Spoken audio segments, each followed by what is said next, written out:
Coronavirus en France, confiné mais pas résigné, manifestation au balcon. Confiné mais pas résigné, ils ne se contentent pas d'applaudir à 20 h. À coups de vieux draps et de peinture, des Français manifestant à leurs fenêtres, dessinant le portrait d'un pays où la colère monte.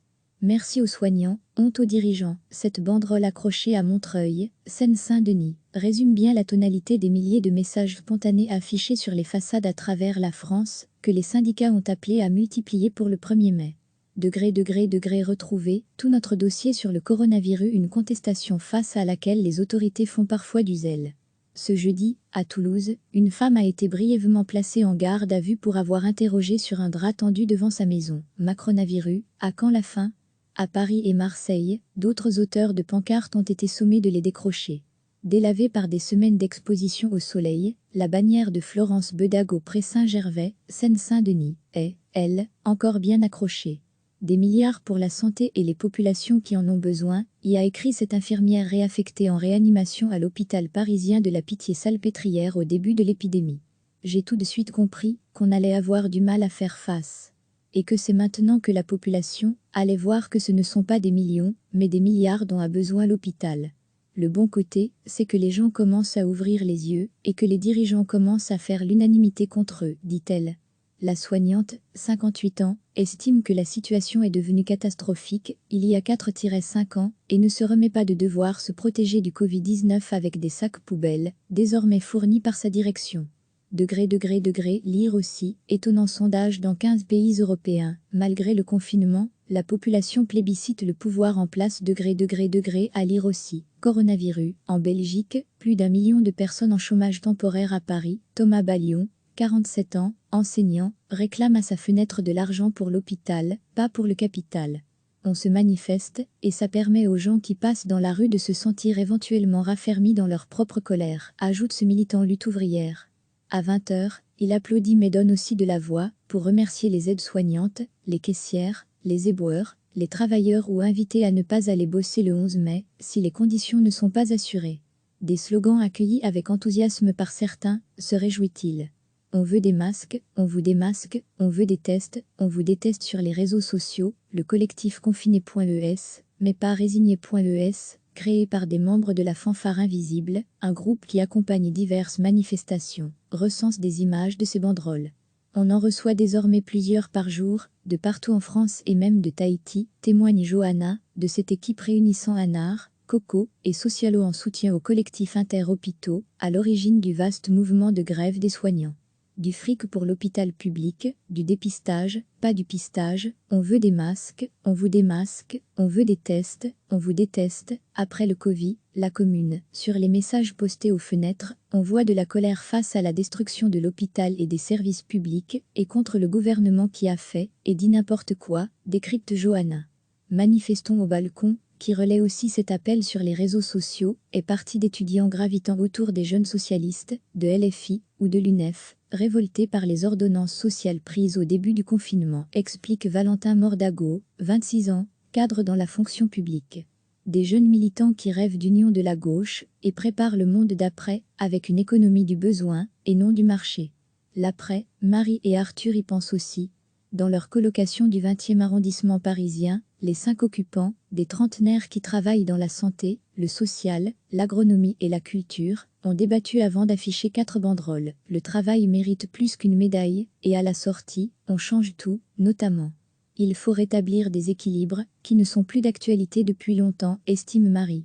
C'est la première fois qu'on a un événement qui touche autant de monde, et au-delà de nos frontières. C'est inédit, et il faut qu'on s'en saisisse. Recevez chaque matin l'essentiel de l'actualité. Confinés mais pas résignés, ils ne se contentent pas d'applaudir à 20 h. À coups de vieux draps et de peinture, des Français manifestant à leurs fenêtres, dessinant le portrait d'un pays où la colère monte. Merci aux soignants, honte aux dirigeants, cette banderole accrochée à Montreuil, Seine-Saint-Denis, résume bien la tonalité des milliers de messages spontanés affichés sur les façades à travers la France, que les syndicats ont appelé à multiplier pour le 1er mai. Degré retrouvé, tout notre dossier sur le coronavirus, une contestation face à laquelle les autorités font parfois du zèle. Ce jeudi, à Toulouse, une femme a été brièvement placée en garde à vue pour avoir interrogé sur un drap tendu devant sa maison. Macronavirus, à quand la fin ? À Paris et Marseille, d'autres auteurs de pancartes ont été sommés de les décrocher. Délavée par des semaines d'exposition au soleil, la bannière de Florence Bedag au Pré Saint-Gervais, Seine-Saint-Denis, est, elle, encore bien accrochée. Des milliards pour la santé et les populations qui en ont besoin, y a écrit cette infirmière réaffectée en réanimation à l'hôpital parisien de la Pitié-Salpêtrière au début de l'épidémie. J'ai tout de suite compris qu'on allait avoir du mal à faire face. Et que c'est maintenant que la population allait voir que ce ne sont pas des millions, mais des milliards dont a besoin l'hôpital. Le bon côté, c'est que les gens commencent à ouvrir les yeux et que les dirigeants commencent à faire l'unanimité contre eux, dit-elle. La soignante, 58 ans, estime que la situation est devenue catastrophique il y a 4-5 ans et ne se remet pas de devoir se protéger du Covid-19 avec des sacs poubelles, désormais fournis par sa direction. Lire aussi, étonnant sondage dans 15 pays européens, malgré le confinement, la population plébiscite le pouvoir en place. À lire aussi, coronavirus, en Belgique, plus d'1 million de personnes en chômage temporaire à Paris. Thomas Ballion, 47 ans, enseignant, réclame à sa fenêtre de l'argent pour l'hôpital, pas pour le capital. On se manifeste, et ça permet aux gens qui passent dans la rue de se sentir éventuellement raffermis dans leur propre colère, ajoute ce militant lutte ouvrière. À 20h, il applaudit mais donne aussi de la voix pour remercier les aides-soignantes, les caissières, les éboueurs, les travailleurs ou invités à ne pas aller bosser le 11 mai si les conditions ne sont pas assurées. Des slogans accueillis avec enthousiasme par certains, se réjouit-il. On veut des masques, on vous démasque, on veut des tests, on vous déteste sur les réseaux sociaux, le collectif confiné.es, mais pas résigné.es, créé par des membres de la Fanfare Invisible, un groupe qui accompagne diverses manifestations, recense des images de ces banderoles. On en reçoit désormais plusieurs par jour, de partout en France et même de Tahiti, témoigne Johanna, de cette équipe réunissant Anar, Coco et Socialo en soutien au collectif Inter-Hôpitaux, à l'origine du vaste mouvement de grève des soignants.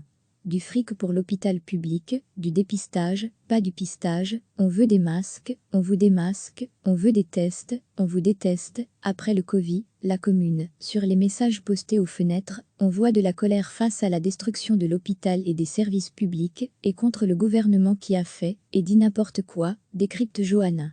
Manifestons au balcon, qui relaie aussi cet appel sur les réseaux sociaux, est partie d'étudiants gravitant autour des jeunes socialistes, de LFI ou de l'UNEF, révoltés par les ordonnances sociales prises au début du confinement, explique Valentin Mordago, 26 ans, cadre dans la fonction publique. Des jeunes militants qui rêvent d'union de la gauche et préparent le monde d'après avec une économie du besoin et non du marché. L'après, Marie et Arthur y pensent aussi. Dans leur colocation du 20e arrondissement parisien, les 5 occupants, des trentenaires qui travaillent dans la santé, le social, l'agronomie et la culture, ont débattu avant d'afficher 4 banderoles. Le travail mérite plus qu'une médaille, et à la sortie, on change tout, notamment.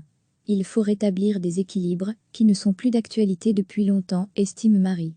C'est la première fois qu'on a un événement qui touche autant de monde, et au-delà de nos frontières. C'est inédit, et il faut qu'on s'en saisisse. Cliquez sur s'abonner pour recevoir les dernières nouvelles.